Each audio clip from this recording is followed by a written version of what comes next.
Much wow. Some of the world's most popular companies are in free fall, and the stock market in general is not doing good because Apple down 11%, Tesla down 25.7%, NEO down 36%.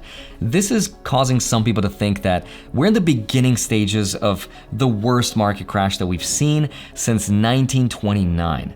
But let's be real, no one's ever actually seen the crash of 29 unless they're like 92 years old, and let's face it, most 90-year-olds are probably not watching my YouTube videos, and if they are, welcome. So in today's video, I want to make sense of exactly what is going on, and then I'll show you exactly what I'm buying, because you're going to hear things like bond yield increases, the end of the super long-term debt cycle, and I want to make sense of what that means.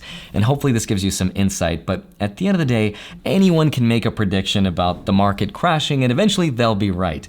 The trick is knowing exactly when it will happen and what will cause it to happen within a reasonable time frame. And to my knowledge, no one's ever been able to consistently do that. So save yourself the money and don't pay for newsletters and don't watch YouTube videos. I'm just kidding. Don't do that last part or I'll starve. Let's talk about it. Hi, my name is Andrei Jikh. Hope you're doing well. Come for the finance and stay for the stock market crash. So let's understand exactly what is going on. This is a theory that you're going to hear about a lot, if not right now, in the very near future from companies and hedge fund managers anytime we see this headline of the stock market is crashing. And it sounds really scary, and it kind of is, but you should still understand exactly what it is. It's called the super debt cycle. And this happens once every roughly 50 to 75 years. And apparently we're at the end of one right now. But what is the super debt cycle? Hi, Andrei. Reuse jokes here. So here's what it really means. Imagine the economy represented by a huge complicated equation with a lot of different variables that economists are still trying to figure out. But we do know that some of those variables include things like productivity, which is measured in GDP, or the gross domestic product. Another variable is the national debt, which historically right now is at an all-time high. We know it's things like interest rates, which are historically at an all-time low. But one of the variables that central banks have control over right now is obviously the cost to borrow money. By lowering the interest rates, you help the economy grow because it encourages people to go out there and borrow money to buy assets like stocks and real estate, and it encourages consumer spending. That makes sense.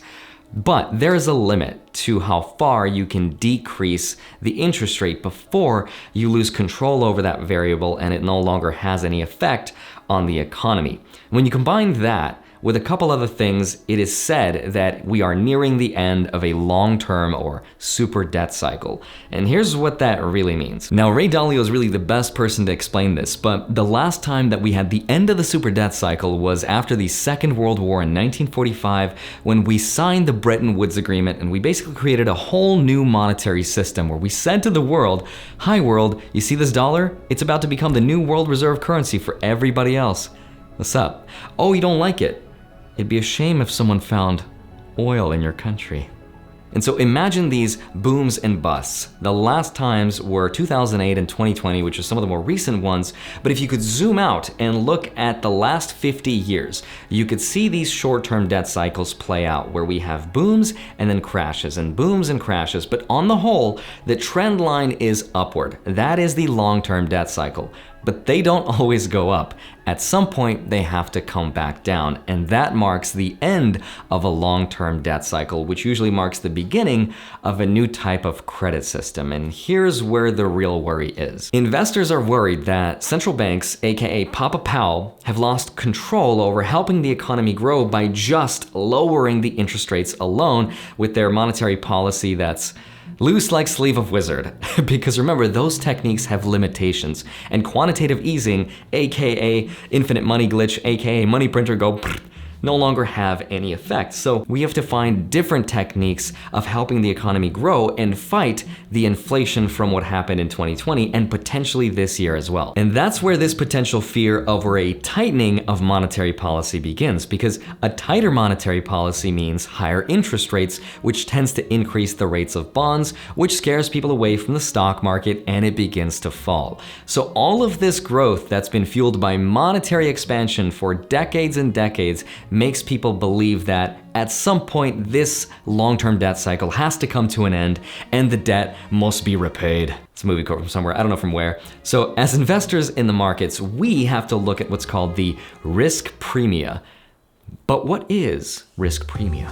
Just kidding, I won't go there again. Here's what it means. So risk premium or risk premia is just a fancy way of explaining that we as investors have to make a financial decision when we invest in risky assets versus non-risky ones and then weigh that over their returns. So for example, if we hold an asset like a stock, we have to weigh the return of that stock versus holding a non-risky asset like cash. So basically it's the minimum amount of return on investment that we need in order to take the risk in the first place. So if I had known that buying Logan Paul's Pokemon pack, which would have given me an NFT that would go on to be worth something like $40,000, I would have bought the Pokemon pack because that's like getting it for free. And that's a risk premia that I can get behind. And so this is where bonds come in because investors are afraid that bonds can signal the start of a market crash. And here's a really simple way of explaining why investors are afraid of this. Bonds are a lot less risky than stocks. So imagine this scenario. What if I was to offer you $100 right now? You could take it right now, or you could risk that same $100 for a 50-50 chance to win $1,000. Now think about that, but here's another scenario. What if I was to give you a guaranteed $500, which you could risk for a 50-50 chance to win that same $1,000? Does that change your decision? For most people, they would probably take the risk of the $100 turning into $1,000 because that's a tenfold increase over a pretty good odds. But what if I was to offer you the guaranteed $500? A lot of people would not risk that. They would rather take a guaranteed return on their money. And that's a really simple way of understanding why rising bond yields would actually hurt the stock market, because why would you risk to get $1,000 when you can get a guaranteed $500? So rising yields means incentivizing people to go from more risk down to less risk. Now my philosophy is that when it comes to bonds, they don't really create any wealth. And for that reason, I'm out. Unless of course you're already in retirement and you want to just preserve your wealth, then I'd buy a bunch of bonds, but only if the yield hits something like 3, but hopefully closer to 4%. Because I think it's better to invest your money on a guaranteed rate of return of even something like 4% rather than risk it in the stock market for maybe 7%, but maybe negative 20%. So that's what I would do. And then I'd stick that into my Roth IRA account where I don't have to pay any taxes on that income and I'm set. But we are years and years away before bond yields hit anywhere near 4%. But bond yields are going up. And the reason for that is because number one, vaccinations are way ahead of schedule. And number two, we're expecting this new $2 trillion stimulus package to go through, which creates this perfect scenario of expectations of inflation, which has created this scenario where the Federal Reserve is selling off their bonds, which has decreased their value but increased their yield. Because remember, it's an inverse correlation between price and yield, and that puts a downward momentum on companies, aka stocks, from borrowing money, because then it becomes more expensive to borrow money, which limits their growth, and that's why the stock market is falling. But that's the technical explanation. So now let's get into the fun stuff and actually use this and apply this knowledge, and I'll show you what I'm buying. First, I never let market conditions tell me how to invest my money. So what I find the most fascinating about the end of this long-term debt cycle, which sounds terrifying, is that economists have been talking about it for so many years. This is not the first time. And I'm sure that at some point, some economist will come along and predict it accurately, and then he or she will be called the genius of our time, which is also why I'm making this video, so that I can take credit for it later, leverage it to sell you some courses. I'm just kidding. The most fascinating thing is that this long-term debt cycle narrative sort of lines up with what we've seen in the cryptocurrency space this year.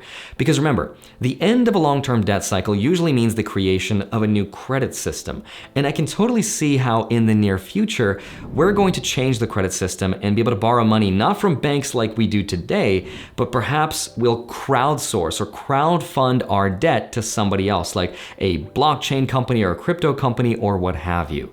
Now, even though I am one of the biggest crypto believers that you'll probably ever meet if you watch any of my videos, I'm still gonna take the devil's advocate approach and tell you this. When I initially invested $100,000 into my cryptocurrency portfolio, it became worth roughly 25 to 30% of my net worth, which is awesome. And I could sit here and tell you I'm a genius, I knew it all along, and then leverage it to sell you some products. But the truth is, this could have gone in the complete opposite direction, and it still can. So I've learned my lesson. Don't get too excited. You're not a Jedi yet.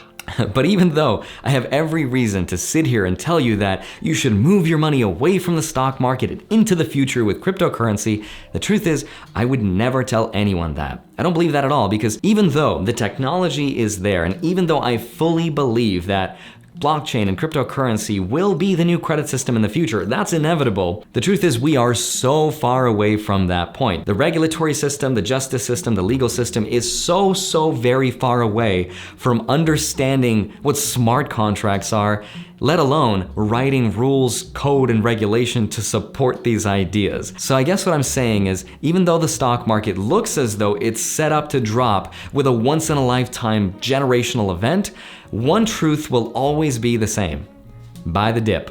So here's what I'm buying. Full disclosure, ever since I've started my YouTube channel and I started making more money, my investing strategy has sort of shifted away from passive dividend income strategies more towards a growth strategy, because I am making more money, which means paying more taxes, and getting paid dividends is a taxable event. So I want to minimize that as much as possible while I'm making some money.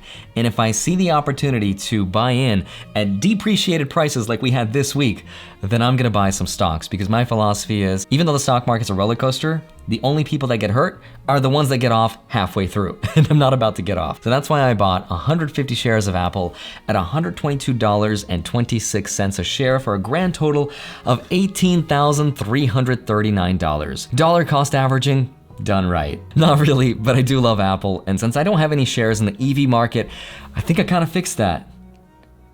But this $2 trillion stimulus package that I do think we'll get will definitely pour its way into the stock market and into cryptocurrency. So if I have the cash to anticipate that event, then why not put it to work? So I'm gonna buy more stocks in this video. And even though it's tempting to get into high-flying ETFs like QQQ or ARK Invest, because Cathie Wood is the modern-day genius of our time, she got Tesla right, she gets Bitcoin, I'm still gonna stick to the one strategy that has proven itself throughout history to work time and time again, which is just to dollar cost average into VTI. And hopefully by the end of this year, I can bring this portfolio to $1 million.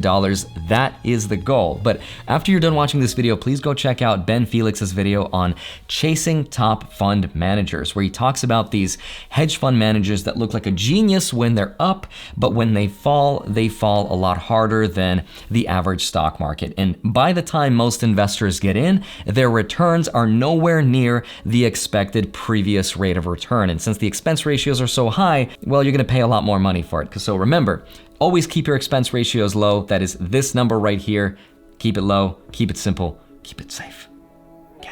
Anyway, I bought 52 shares of VTI, which I will update my Patreon every time I dollar cost average every week or every month, and I'll keep everybody updated. And I bought specifically 52 because I just watched In and of Itself on Hulu by Derek Delgado. It's an incredible magic movie show. Definitely don't miss it. Don't forget to grab up to $250 worth of free Bitcoin using this link, blockfi.com/Andrei, and then also grab 2 free stocks with Webull using the link down below. By depositing $100, you'll get 2 free stocks, each worth up to $1,850 each. And once you get them, make sure to track them automatically with the spreadsheet linked down below in my Patreon.